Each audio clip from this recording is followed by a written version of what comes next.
I have high hopes for Oregon's defense against Washington. How high should our hopes be for the offense, though?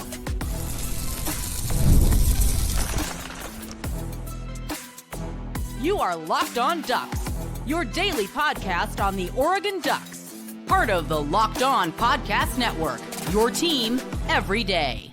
Yes, it is that time once again for Locked On Ducks. I'm your host, Spencer McLaughlin. Thank you so much for making this your first listen or your first view of the day. Part of the Locked On Podcast Network, your team every day, and your number one source to stay up to date with the Ducks. This episode brought to you by our friends over at Game Time. That's right. Download the Game Time app, create an account, use code LOCKEDONCollege for $20 off your first purchase. I'll get my keys to the game and my score prediction.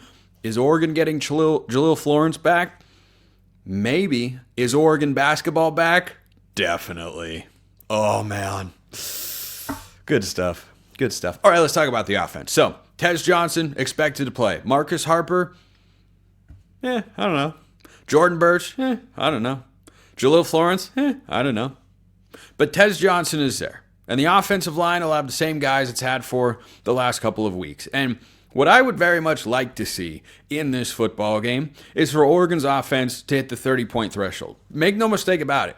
This is a capable Washington defense. They have got a couple of guys who could either be starters or push to be starters on this Oregon's defense. Ephesians Pryzak is a good corner. He is a real good corner. Carson Bruner, a real good linebacker.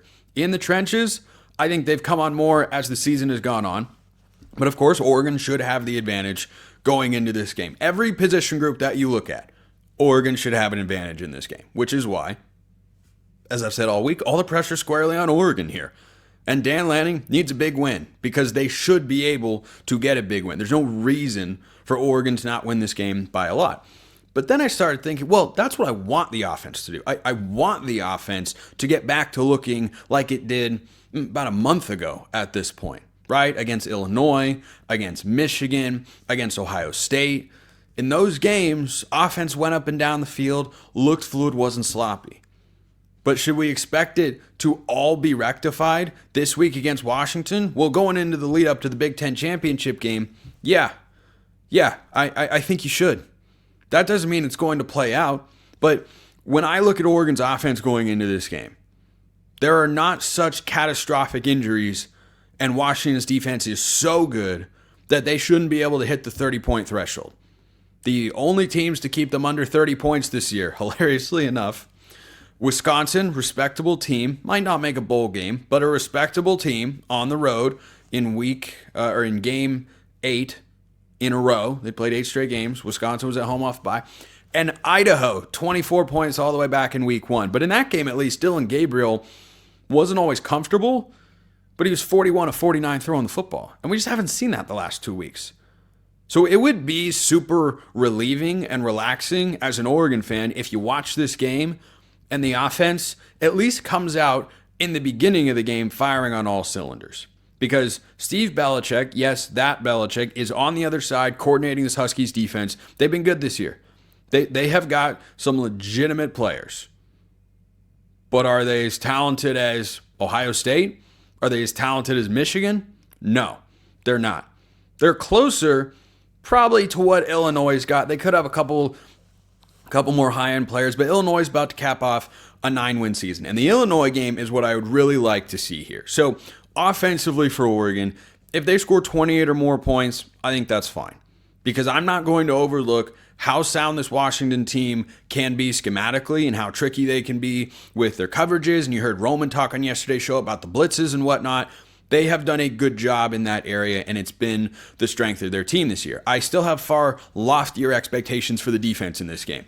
But offensively, yes, I would like to see them have a 175 to 200-yard rushing day. I'd really like to see that. But more than anything, I want to see the passing game get back on track. I want to see Dillon Gabriel look like a guy who's a borderline Heisman candidate. Now he's faded pretty heavily because he had a sub 200-yard passing game and a game without a touchdown. You do that as Travis Hunter has a bunch of great games and Ashton Genty's got Boise State pushing for the playoff.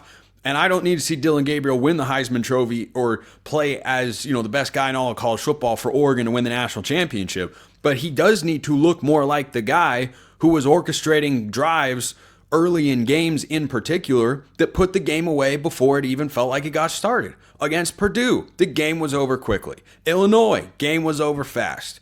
Michigan, the Wolverines ended up climbing back into it, but Oregon felt like they were always in control. The Maryland game, somewhere in between. It would feel a lot better if you had a game that was more like Illinois or even Michigan State. I think the Michigan State game is how this one could really play itself out. Final score of that game was 31-10. Michigan State just barely covered. I'll have my score prediction later on today's show, but I think the expectations for the offense should be at an 8 out of 10. Like a 10 out of 10 would be 40 or more points. An 8 out of 10, 28 or more. You get to that range, I'm feeling pretty darn good. But expecting to get 30 when the last 3 times Oregon's played Washington, they've put up 30, and this is not as talented of a Washington team, I think that's a reasonable expectation.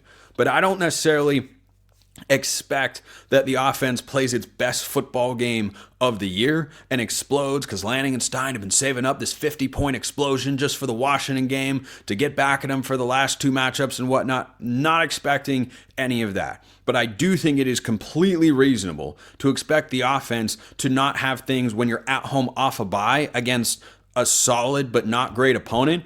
You shouldn't have things like early struggles and drops and penalties and miscues and those sorts of things. That's what I want to see removed. If Oregon goes down the field, kicks a field goal on their opening drive, gets a stop, goes down the field, scores a touchdown, is up 10-0. That's a start that I'm okay with. Would I love to see 14-0? Of course. Would I love to see 21-0 or 21-3 like it was against UCLA in the first half? Yeah, obviously. But Washington, I think, is a better team than UCLA. They showed that last week when they played them. But then this question came in that I was thinking about, and this question came from Zach. You can always let me know your thoughts or questions, concerns, statements of outrage, anything, all of the above. YouTube comments, X, formerly known as Twitter, at @McLaughlin_CFB or at Locked On Ducks, or become a Locked On Ducks insider, link in the description below wherever you listen to or watch this show. Hey there again, Spencer. I have what I consider to be an interesting Ducks question for you. Hey, I consider that too, Zach. We all know Dan Lanning struggles against Washington in his Oregon tenure. Even if he beats Washington on Saturday, does it really solidify his legacy at Oregon, even though Washington is a wildly different program this year? Not in a huge way. It's not a question of legacy. It's a question of covering your bases. This is a game Oregon should win. Dan Lanning has not lost to a ranked opponent yet. Dan Lanning has beaten every team he is supposed to beat. And you can argue about this, that, and the other thing, and they were favored in this game, they were favored in that game. Sure, they have, I'll rephrase, Your Honor. They have beaten every unranked opponent that they are supposed to beat. He's only lost to ranked teams in his tenure. So does this win change his legacy? No. Does it change our perception of him as a head coach? Also, no. Because this is the Ohio State game changed how we look at Dan Lanning in a big way.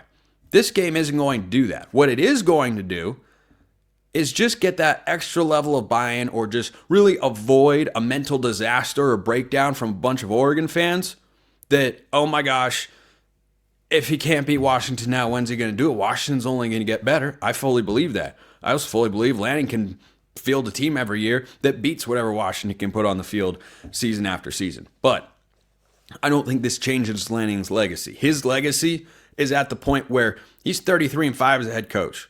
His legacy only takes a significant step forward if he wins a big game like Ohio State on October 12th, or goes undefeated, which certainly I think that would be a bigger legacy play in this game than playing this version of Washington, or if he wins a Big Ten championship or wins a national championship. Those are legacy building things for Dan Lanning. Everything else, it's all gravy. But you know what? I recorded this show earlier, but I'm going to eat a bunch of gravy on Thanksgiving, and I love gravy. Give me the gravy. Pour it on turkey, mashed potatoes, maybe even dip a roll in a little bit of gravy. My mom makes killer gravy because my mom's awesome. Let me know your thoughts in the YouTube comments. Hit me up on X, formerly known as Twitter. 3 keys to getting a big win. 3 keys to getting it. Not just a win.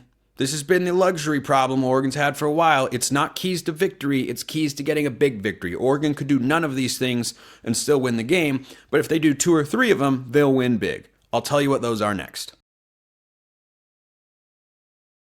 Right after we talk about Game Time, which has Game Time picks that makes getting tickets to see your favorite teams play live even easier. Do you want to go to the Oregon-Washington game? Well, What's stopping you? Go to Game Time. Game Time filters out the fluff to show you only incredible deals on great seats, so you don't have to waste time searching through thousands of tickets. Curation makes it easier to save more on sports, concerts, comedy, theater, whatever you're looking for, and they give you a panoramic view from your seat in the app before you buy. They've got all-in pricing as well. Toggling this feature shows the total up front with no surprise fees at checkout. Game Time takes the guesswork out of buying tickets with Game Time Picks. Download the Game Time app, create an account, use code LOCKEDONCollege for $20 off your first purchase. Terms apply. Again, create an account, redeem code LOCKEDONCOLLEGE. That's Locked On College for $20 off. Download Game Time today. What time is it? Oh, yeah, that's right.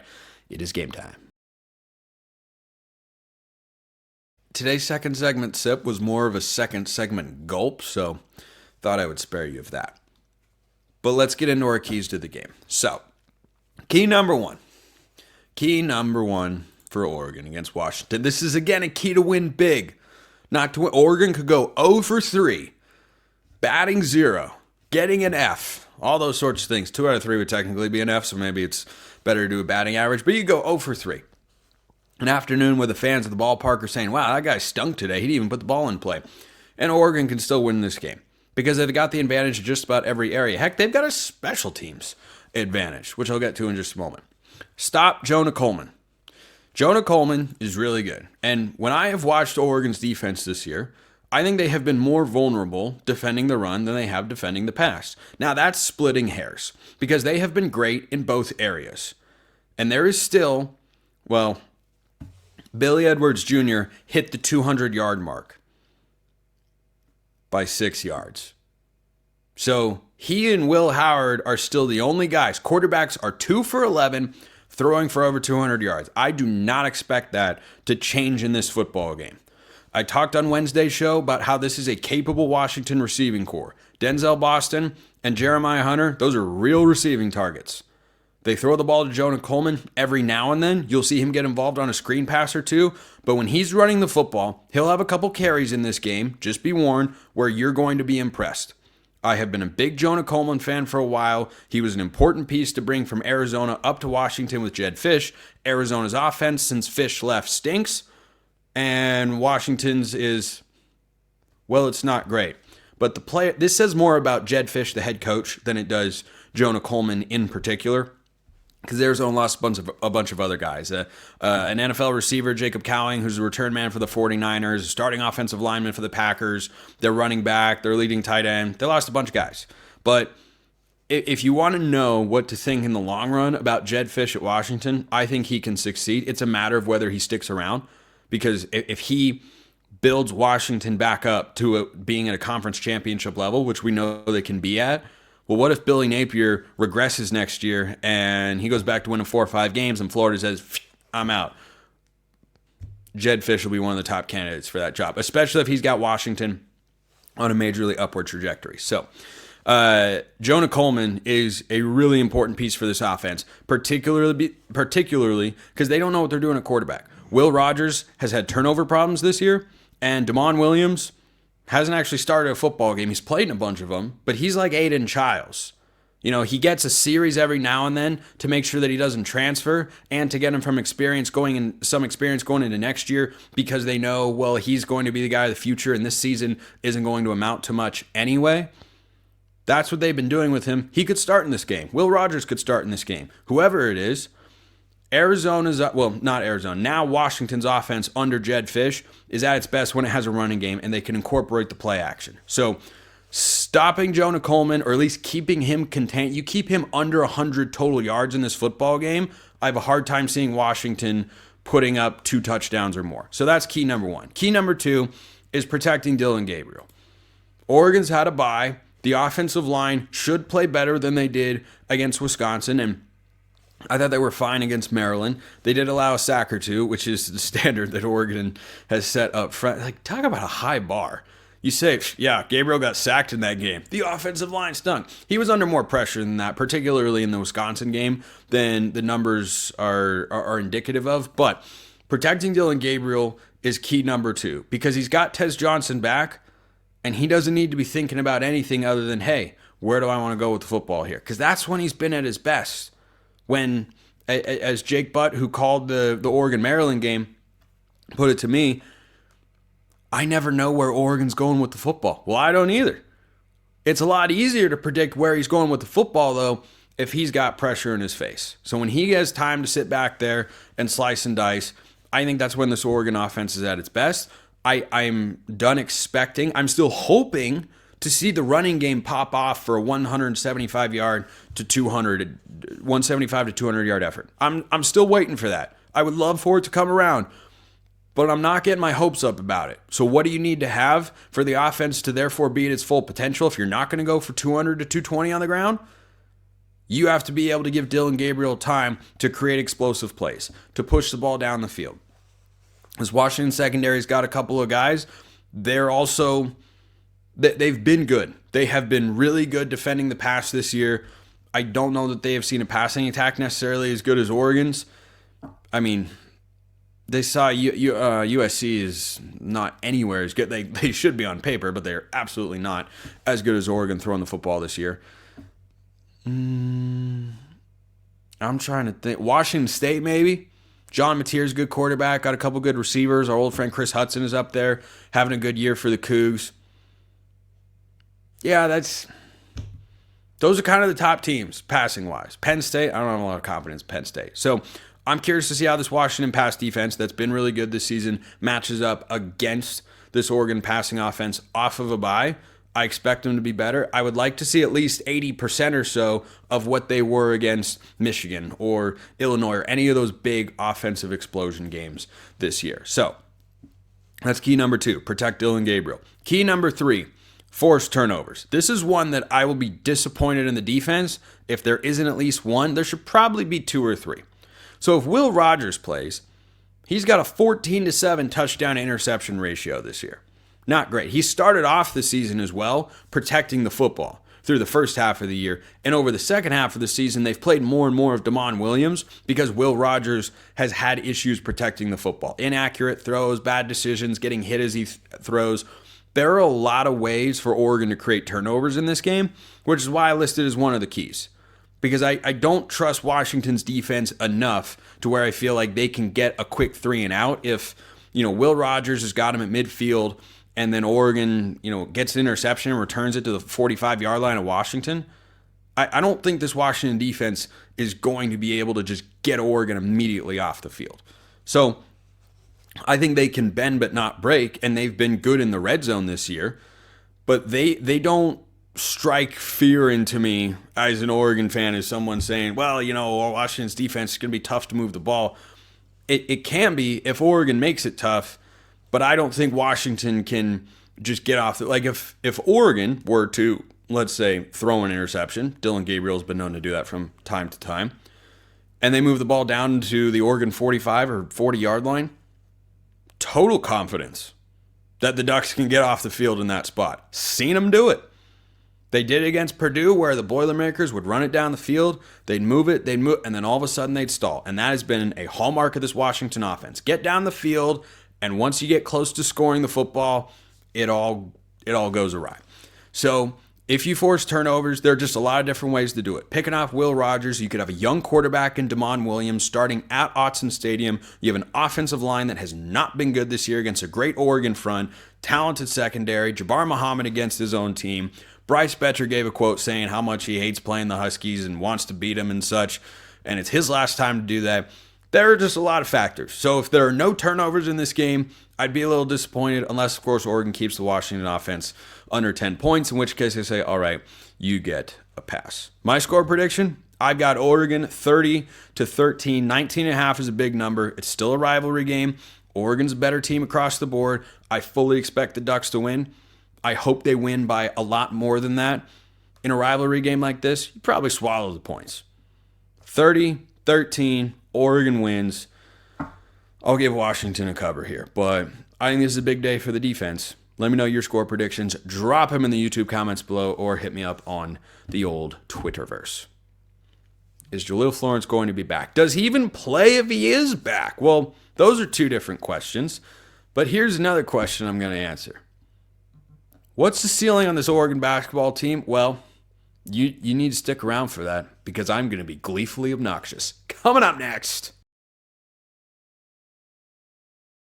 right after I talk about FanDuel. Get ready to tackle the NFL action or college football with FanDuel, America's #1 sportsbook. Oregon's #1 team in the country, FanDuel's #1 sportsbook in America.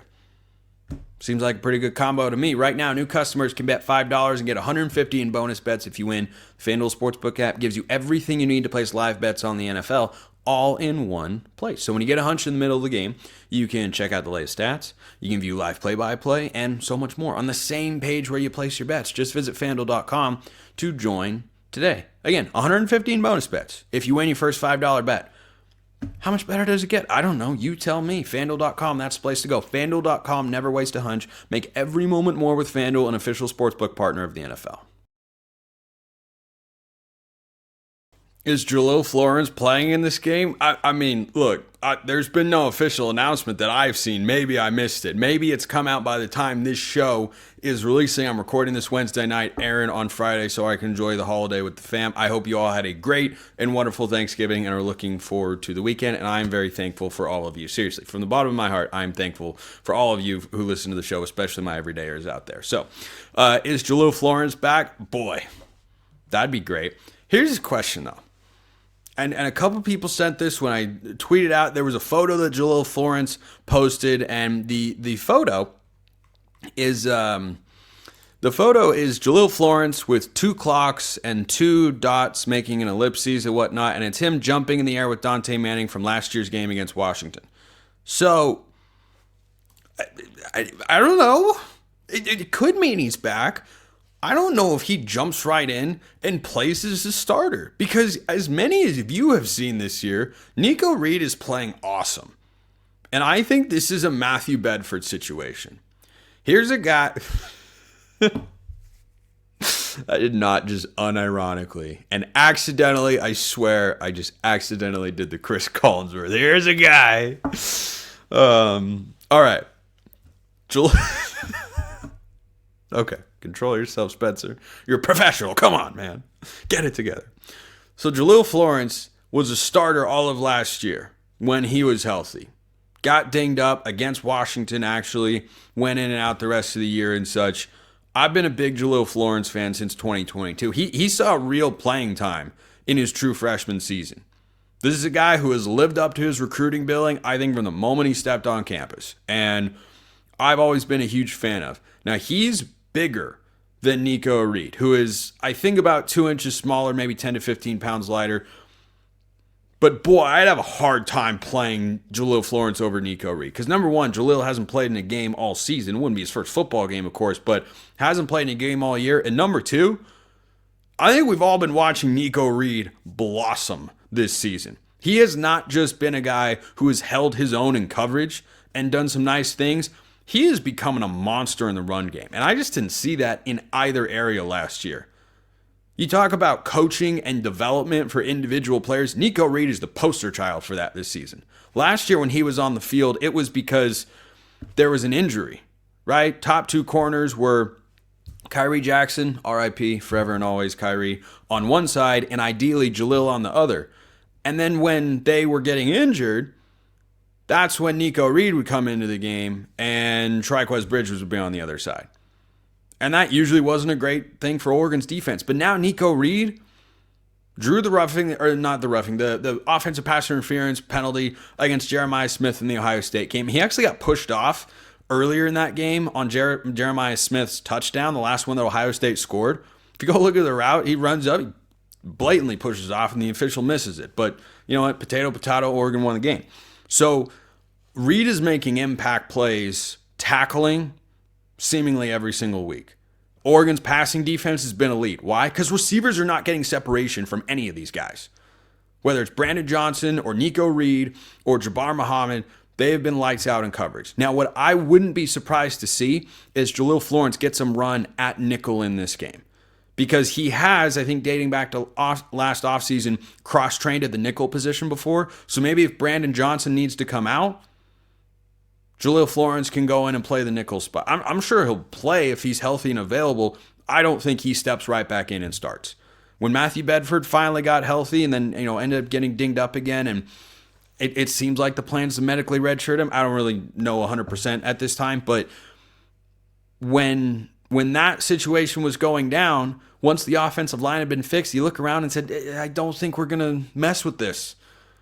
I don't think once you put Strother at left guard and Harper at right guard, Poncho and center, you're kind of like, that looks like the rotation. They're running the ball pretty well, and they're not giving up sacks. Like I wouldn't mess with that. So I think you keep Nikko Reed out there. Play Jahlil Florence if he's healthy. Certainly backup corners we've seen Dante Manning plenty this year. I think he's been much improved.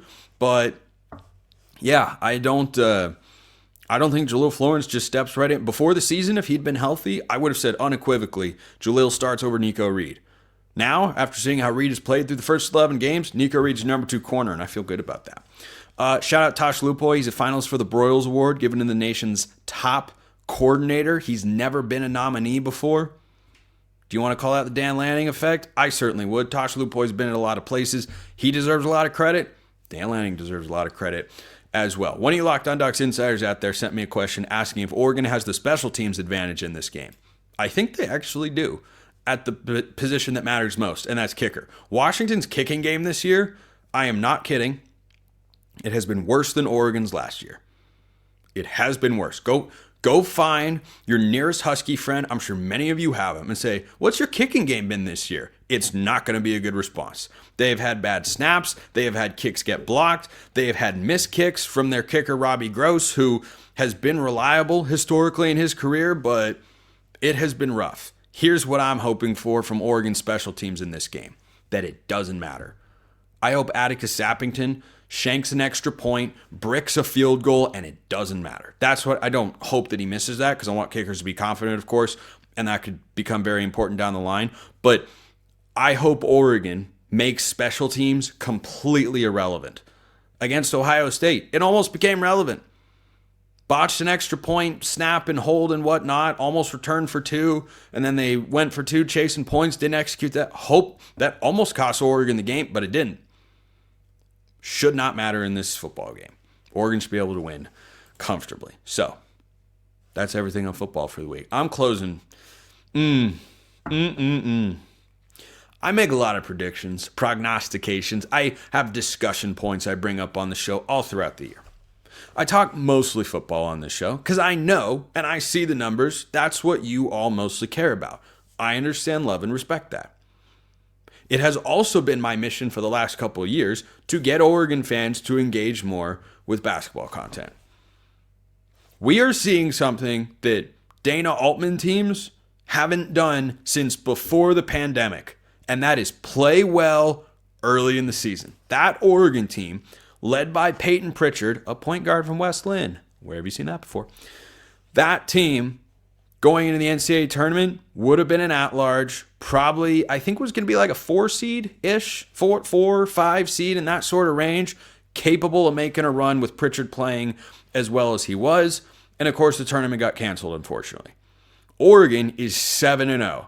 And they just picked up 2 wins in Vegas against number 23 Texas A&M and San Diego State, which is one of the premier mid-major basketball programs in the country, in the Mountain West, which sent, I think, 4 or 5 teams to the NCAA tournament last year. San Diego State was one of them.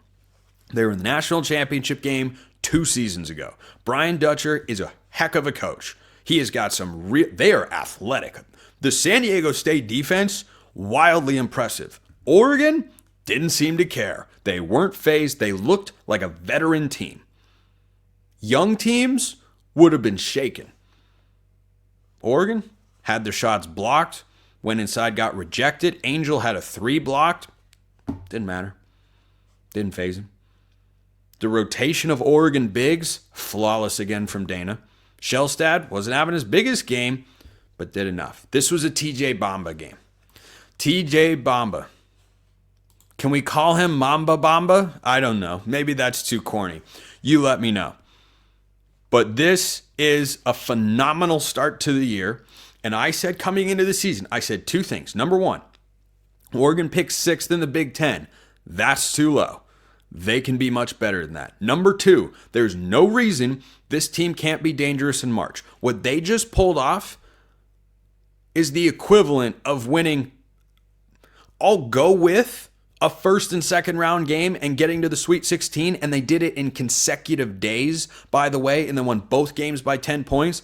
But really, the caliber of those opponents, if Oregon keeps building a resume like this throughout the season, they're not going to go undefeated, of course. But if they get a top 2 or 3 seed in the tournament, or even a 4 seed, these are the caliber of teams you'll face in the round of 32 and in the Sweet 16. Texas A&M is good. That's a quad 1 win. San Diego State is good. That's at worst a quad 2 win, probably a quad 1. So I am ecstatic with the way this team is playing at the defensive end. I am ecstatic with the way they are staying determined at the offensive end. Oregon was 10 of 22 shooting threes in this game. If they put up 78 points, despite 9 blocked shots from San Diego State, Oregon put up 78 points. They still can't hit free throws worth a damn. 18 to 26, that's under 70%. I pray one day we'll be able to do it. But Bamba had 22. Shellstad quietly had 12, but he was just 2 of 8 from the floor. Angel had 12, Biddle had 11, and Keyshawn Barthelemy had 16 off the bench. There are times where Keyshawn Barthelemy is Oregon's best scorer. There are times where KJ Evans is Oregon's best defender. The depth on this team, that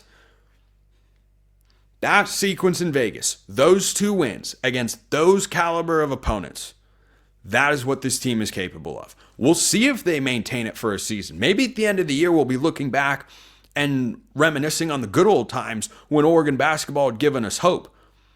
But we are seeing Dana Altman's team click a lot earlier than normal. And there's a great video out there on Twitter after the Texas A&M game of Dana coming into the locker room all fired up because they beat a top 25 team. He knows what it means to be playing well right now.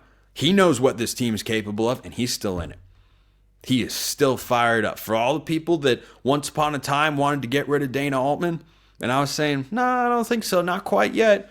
If they'd missed the tournament last year, maybe, but I don't know. Yeah, everybody's receded now, and it's okay. It's okay. I've had bad takes. I've had bad opinions that turn out to be wildly incorrect and off base. Happens to all of us.